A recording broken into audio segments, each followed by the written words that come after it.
भगवान कहते हैं माँ यद मन भटकता है तो हमें कुछ बातों का ध्यान रखना चाहिए। किन बातों का? बोले हमें मन क्यों भटकता है इस पे विचार करना चाहिए। अब मैं आपको बताता हूं मन क्यों भटकता है। आप बहुत ज्यादा देखते हैं तो मन वहां जाता है जहां जो आप देखते हैं, और जो आप देखते हैं वो प्राप्त करने की इच्छाएं होने लगती हैं, तो फिर मन भटकने लगता है। दूसरी बात, आप बहुत ज्यादा सुनते हैं इसके बारे में उसके बारे में, ये बात वो बात, तो फिर वो बात आप अकेले हैं तो गूंजती रहती। आज फलाने ने ये कहा, आज फलाने ने ये कहा, आज ऐसा कहा, ऐसा हो जाता तो ऐसा कर लेते, ऐसा कर लेते तो ऐसा हो जाता। ये मन भटकने लगा। आपका मन जरूरत से ज्यादा भटकने लगता है, अधिक भटकता है आपका मन। अब मन को शांत कैसे करें? बोले मन को शांत करने के हम उपाय बता रहे हैं। मन को शांत करने के कुछ उपाय हैं। पहला उपाय, अधिक से अधिक भगवान की कथाएं सुनिए। मैया जी आप बताइए, अभी आपको यहां बैठे लगभग 1.5 घंटा हो गया। वैसे तो 1.5 घंटे हो गए, फिर भी हम 1 घंटा मान लें।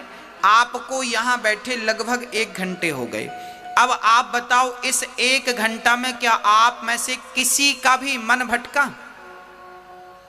आप अपनी बात करिए और प्रत्यक्ष बात करिए, सबूत के साथ बात करिए, प्रमाण के साथ बात करिए। आप यहां 1 घंटे से बैठे हैं, इस 1 घंटे में आप में से किसी का मन भटका? हाँ या ना? नहीं भटका? तो देखिए, ये बात, इस बात का सबूत है कि भगवान की कथा यदि हम नित्य सुनना शुरू करें तो मन का भटकाव धीरे धीरे समाप्त हो जाएगा। मन का भटकना मिटेगा तो भगवान की कथा से मिटेगा। ये पहली बात। अब प्रश्न दूसरा, अब कथाएं रोज रोज तो होंगी नहीं, तो फिर क्या करेंगे?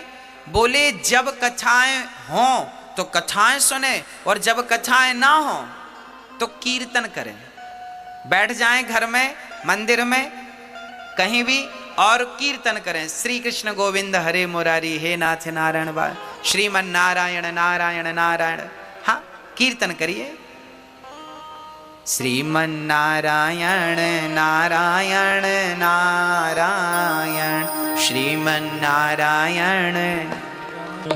पहली बात है कथा सुनिए, और दूसरी बात कीर्तन करिए। काम करते रहना और नाम जपते रहना। अब जैसे हमारी माताएं सुबह सुबह बच्चों को टिफिन बनाती हैं, बच्चों को स्कूल भेजती हैं, जैसे आप उठो, आंख खुलते ही कीर्तन करने लग जाओ। श्रीमन नारायण नारायण। नहा रहे हैं तो नहाते जाओ, श्रीमन नारायण नारायण ना। इसके बाद कपड़े पहन रहे हैं, कपड़े पहनिए, कीर्तन। अब बच्चों को, आपने माताएं बच्चों को उठाती, बेटा उठो स्कूल चलना, उठो उठो। बच्चे उठ गए। माँ बच्चे के लिए टिफिन बना रही है, आज पूड़ी और सब्जी बना रही है, तो बढ़िया से आटा गूंथती जाओ और श्रीमन नारायण नारायण नारा, पूड़ी बेलती जाओ, श्रीमन नारायण नारायण। अब पूड़ी सेकती जाओ, आलू काटती जाओ, आलू का बढ़िया सब्जी बनाती जाओ, जो बना रही हो, लौकी आलू की, जो भी, गोभी आलू की सब्जी बनाती जाओ, श्रीमन नारायण। ये सब्जी बन रही है, सब्जी भी बन जाएगी और कीर्तन भी हो जाएगा, रोटी पूड़ी भी बन जाएगी। और तब तक पति ने आवाज लगाई, जरा चाय लाओ। अब चाय बना रही है पत्नी, बढ़िया चाय चढ़ा दी आपने, पानी डाल दिया, दूध डाल दिया, श्रीमन नारायण नारायण। चाय पक रही है, आप मन में कीर्तन चल रहा। हाँ, कीर्तन। तब तक ससुर जी ने आवाज लगाई, बहू चश्मा नहीं मिल रहा बेटा। अब बहू दौड़ी दौड़ी गई, वो चश्मा ढूंढ रही है, तो चश्मा ढूंढो, श्रीमन नारायण नारायण नारायण। भाई आपका शरीर व्यस्त होता है, मुंह कहीं व्यस्त नहीं होता। हाँ या ना? बच्चों को टिफिन बनाने में शरीर व्यस्त होता है क्या? मुंह व्यस्त होता है? चाय बनाने में मुंह व्यस्त होता है क्या? तो मुंह का सदुपयोग करिए, कीर्तन करिए, काम करते रहिए। और यही है कलयुग में भक्ति, इसी को भक्ति कहते हैं। इससे बड़ी कोई भक्ति नहीं है।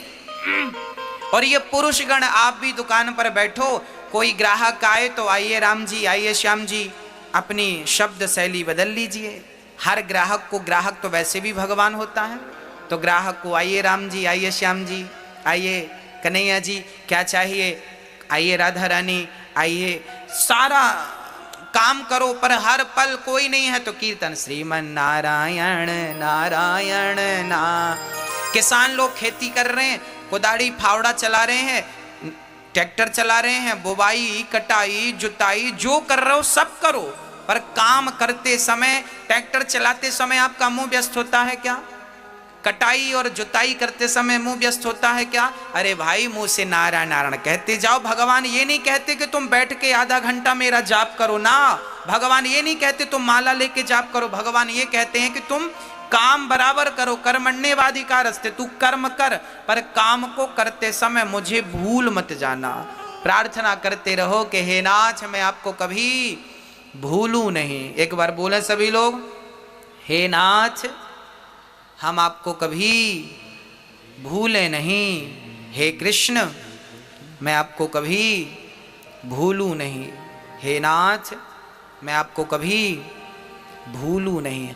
हर हाल में भगवान का चिंतन करती रहिए, उन्हें भूलिए मत। बस आदत बुरी सुधार लो, हो गया भजन। यही तो भजन है, अलग से कुछ करना नहीं है आपको। तो मन को वश में करने के हमने कितने उपाय बताए, बताइए आप। मैया जी, ओ मैया, ओ मेरी माँ, कितने उपाय बताए हमने, बताओ। मन को वश में करने के कितने उपाय बताए, कौन कौन से? मैया आप बताओ कौन कौन से उपाय बताए। मैया आप बताओ, आप आगे बैठी हो सबसे आगे, आप बताइए कौन कौन से उपाय बताए। हाँ आप ही बताइए। पहला उपाय क्या था? नहीं सुना आपने? नहीं सुना? नहीं सुना आपने? कौन सा बताइए। मैया आप बताइए, आप चश्मा लगाए बैठी हैं, दूसरा उपाय बताइए, बताइए क्या बताया हमने, दूसरा क्या उपाय बताया मन को वश में करने का? हाँ लो, तुरंत का तुरंत याद नहीं है, घर जाके पता नहीं क्या याद रहेगा। इसलिए कहते हैं बात को जरा ध्यान से सुनिए, मन को पूर्ण रूप से लगाइए, है ना। मन को वश में करना हो तो पहला काम है भगवान की कथाएं ज्यादा सुनो, दूसरा काम है कीर्तन ज्यादा करो। काम करते रहो और नाम जपते रहो। ये दो चीज यदि आपके अंदर आ गई तो मन धीरे धीरे, कितना भी बिगड़ा हुआ मन क्यों ना हो, वो धीरे धीरे केंद्रित हो जाएगा। और याद रखना मेरी माँ, जिस दिन मन बिल्कुल शांत हो गया उस दिन, उसके दूसरे दिन नहीं, उसी दिन परमात्मा की प्राप्ति आपको हो जाएगी। मैं आपको एक छोटा सा एग्जाम्पल देख के समझाता हूं। यदि सुई हिल रही है तो क्या हिलती हुई सुई में कोई धागा डाल सकता है? कहो हाँ या ना?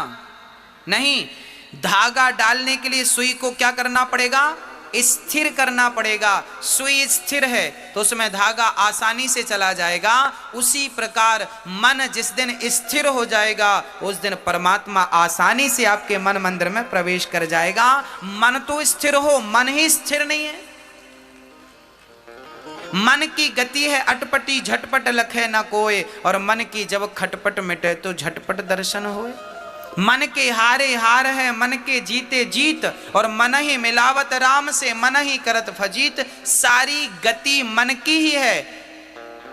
मन, गीता में लिखा है मन एव मनुष्याणाम बंधनम मोक्ष कारणम। ये मन ही बंधन का कारण है और मन ही मोक्ष का कारण है। मैया जी, बंधन का कारण क्या है? मन। और मोक्ष का कारण क्या है? मन। ये मन ही बांधता है और ये मन ही मुक्त करता है। अब आप कहेंगे महाराज जी मन बांधता भी और मुक्त करता, ये कैसे? देखिए, चाबी ताले की एक ही होती है।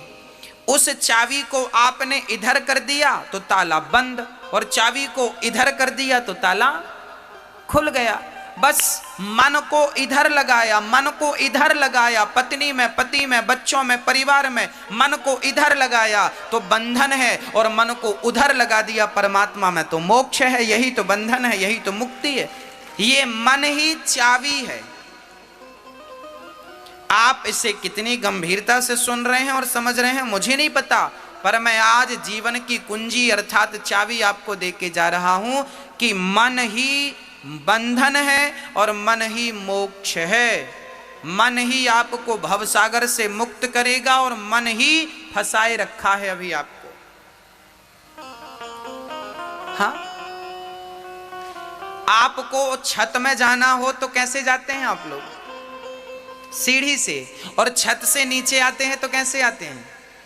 सीढ़ी ही ऊपर ले जाती है और सीढ़ी ही नीचे लाती है। ये मन सीढ़ी है, ये मन भगवान में लगाओगे तो ये मन ऊपर ले जाएगा, और मन संसार के विषयों में लगाओगे ना तो मन नीचे गड्ढे में लाके डाल देगा। मन ही सीढ़ी है। अब आप समझिएगा, ये जो मन है इसे शांत कैसे किया जाए? कथा और कीर्तन से शांत किया जा सकता है। अब मैं मन की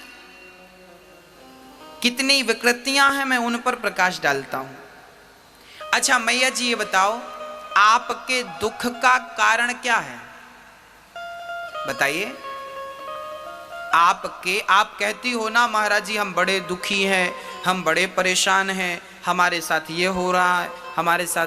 आपके दुख का कारण क्या है? जोर से बोलो। आपके दुख का कारण है मन। क्या कारण है? अब आपको स्पष्ट करके बताऊं दुख का कारण मन कैसे है। आइए समझते हैं, बहुत गंभीरता से समझिएगा। आज मैं मन से जुड़ी हर चीज पर प्रकाश डालूंगा ताकि मन को लेके जितने भी डाउट हैं आपके भीतर वो क्लियर हो जाए, संदेह समाप्त हो जाए मन को लेकर। और मन बहुत बड़ी चीज है, समझिएगा। अच्छा एक बात बताइए, हमारी माताएं इतना सा पेंडल सोने का पहने गले पे, उसे भी मंगलसूत्र कहते हैं। और माताओं से कहो क्यों इतने से पेंडल से तुम खुश हो? नहीं, मन कहता है इतना बड़ा हो, कम से कम 4 लोगों को दिखे तो कि हमारे गले पे कुछ है। तो बताइए, आप इतना सा सोने का पेंडल पहनोगी तो भी सुहागिन रहोगी, पर इतना बड़ा होना चाहिए, ये किसकी इच्छा है? किसकी इच्छा है? मन की इच्छा है। अरे 100, 150, 200 रुपए की साड़ी पहन लोगी ना तो आपका शरीर ढक जाएगा, पर कम से कम 1000 रुपए की हो, ये किसकी इच्छा है? मन की। हाँ, आपका गुजारा तो छोटी सी गाड़ी से भी हो जाता है, पर बड़ी कार हो, किसकी इच्छा है? अरे गुजारा तो छोटे से घर में भी हो जाता है, पर बड़ा आलीशान बंगला हो, ये किसकी इच्छा है? ये आपकी इच्छा नहीं है, ये तो मन की इच्छा है। पूरी जिंदगी आपका मन आपसे गुलामी कराता है और आप अपने मन की गुलामी करते हैं, और मन की इच्छाएं पूरी करते करते करते करते आप खुद पूरे हो जाते हैं। क्या मन की इच्छाएं पूरी होती हैं? आज तक के इतिहास में किसी के मन की इच्छाएं पूरी भई? क्या रावण के मन की हो सकी? क्या कंस के मन की हो सकी? क्या सिकंदर के मन की हो सकी? हाँ, याद रखना भक्तों, एक होती है जरूरत और एक होती है इच्छा।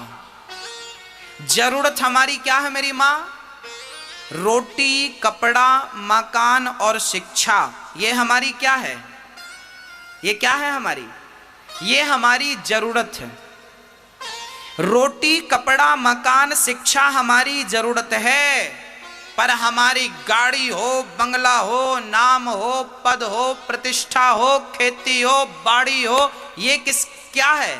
ये जरूरत नहीं है, ये तो इच्छा है, और जरूरत तो भिखारियों की पूरी हो जाती है, और इच्छाएं तो बड़े बड़े राजा महाराजाओं की पूरी नहीं होती। इसलिए जिंदगी जरूरत के हिसाब से होनी चाहिए, इच्छाओं के हिसाब से।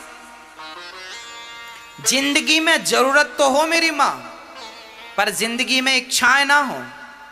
आप जरूरत में और इच्छा में अंतर समझ रहे हैं कि नहीं? मैं जरूरत और इच्छा में अंतर बोल रहा हूं। जरूरत है रोटी कपड़ा मकान शिक्षा, और इच्छा तो फिर इच्छाएं तो पूरी होंगी नहीं आपकी। आज आप सरपंच बन जाओ तो आपकी इच्छा होगी हम ये मंत्री बन जाएं, तो फिर मुख्यमंत्री बन जाएं, तो फिर प्रधानमंत्री बन जाएं, तो ये इच्छाएं बढ़ती जाएंगी बढ़ती जाएंगी बढ़ती जाएंगी, किसी की पूरी नहीं भई तो आप और हम कहीं के नहीं हैं।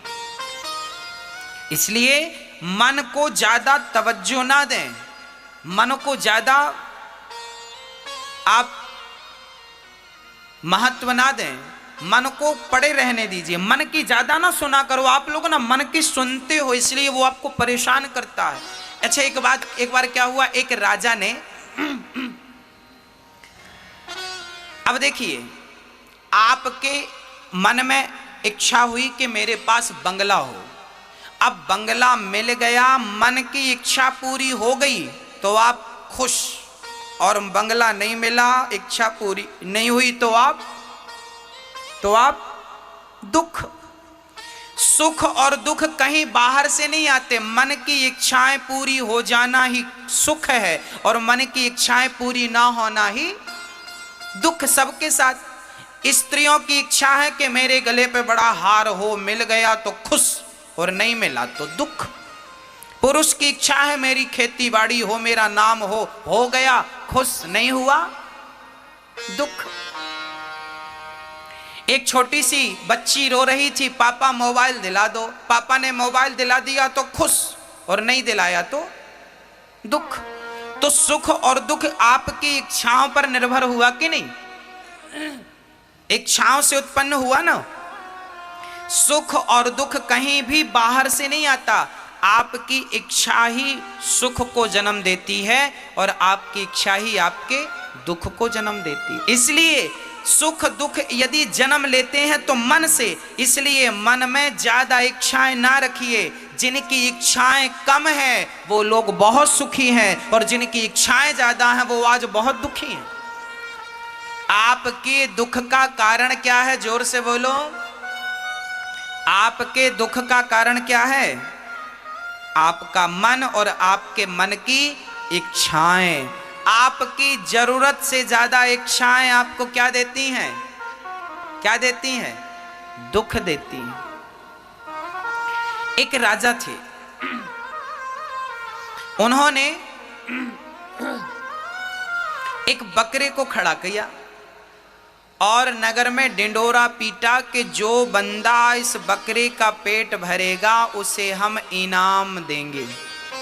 इनाम क्या देंगे? बोले अपना आधा राज्य उसे इनाम में दे देंगे। शर्त क्या है? बकरे का पेट भरना है। अब बताइए, क्या बकरे का पेट भरना कोई कठिन बात थी? लोग ले गए, महाराज जी हम लाते हैं। दिन भर जंगल में हरी हरी घास खिलाई, शाम को पेट भर गया, बकरा बिल्कुल खिल गया, लाकर खड़ा किया। राजा साहब बकरे का पेट भर गया, आधा राज्य दो। राजा ने कहा मैं पहले चेक तो करूं कि पेट भरा कि नहीं। तो हरी हरी घास राजा ने उठाकर उसके सामने डाला कि पेट भरा होगा तो नहीं खाएगा, और नहीं भरा होगा तो। अब बकरे को जैसे ही राजा ने घास डाला तो बकरा खाना शुरू किया। अब खाया तो राजा ने कहा पेट भरा होता तो खाता नहीं, खा रहा है इस कारण तभी इसका पेट नहीं भरा, चलो इसे दंड दिया जाए। ऐसे करते करते महीनों बीत गए।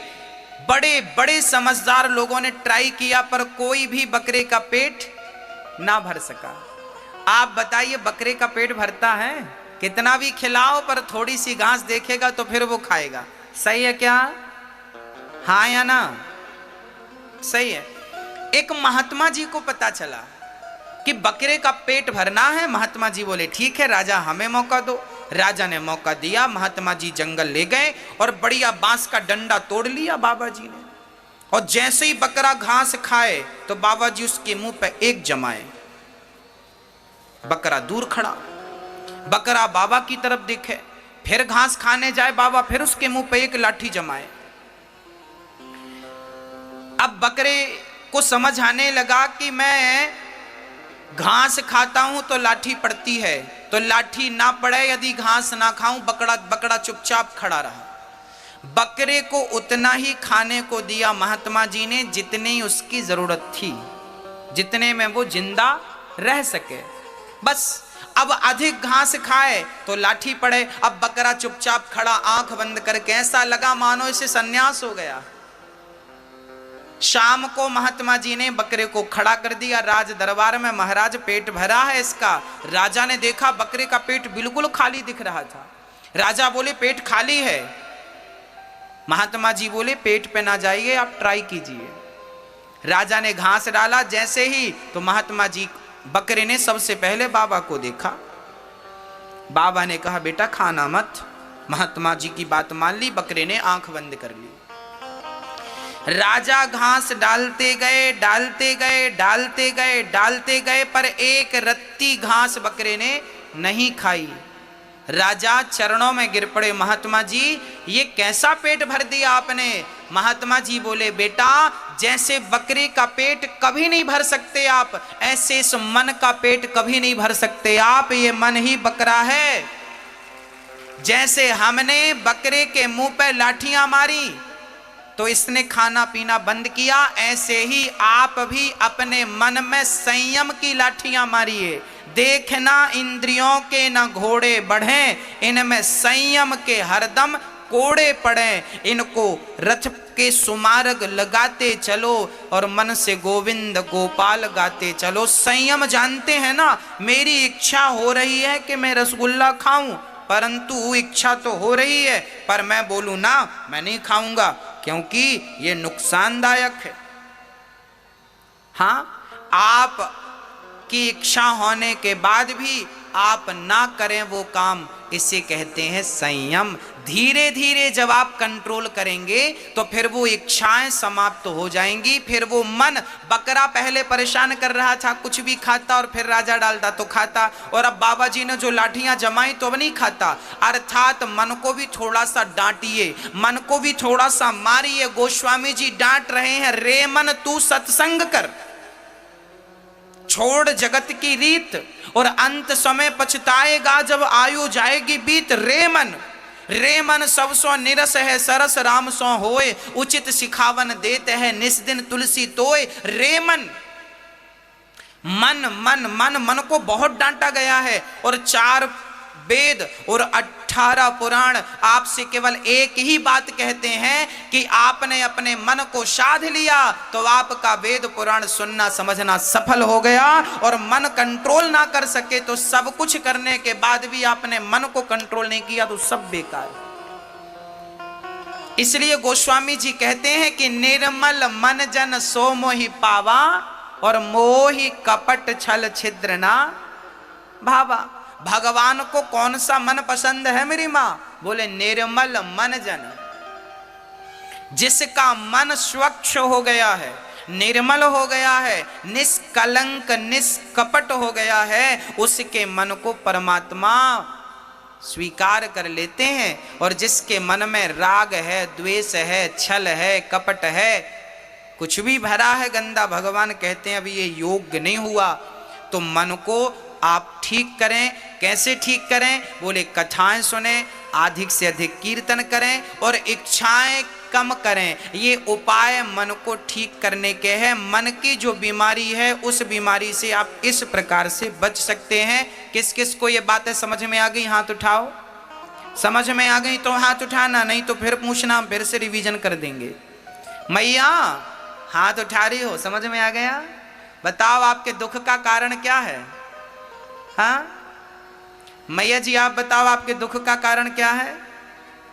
मैया, ओ मैया, मैया जी कहां देख रही हो? बताओ आपके दुख का कारण क्या है? मन। मन भर बोलेंगे तो बात अधूरी रहेगी। आपके दुख का कारण है आपकी अधिक इच्छाएं। मन की अधिक इच्छाएं आपके दुख का कारण है। यदि आप बोलेंगे दुख का कारण मन है, तो फिर आप सामने वालों को समझा नहीं पाएंगे ना। इसलिए पूरी बात बोलिए कि दुख का कारण है मन की अधिक इच्छाएं, ये दुख का कारण है। और सुख का कारण है मन का संतोषी हो जाना। गौधन गजधन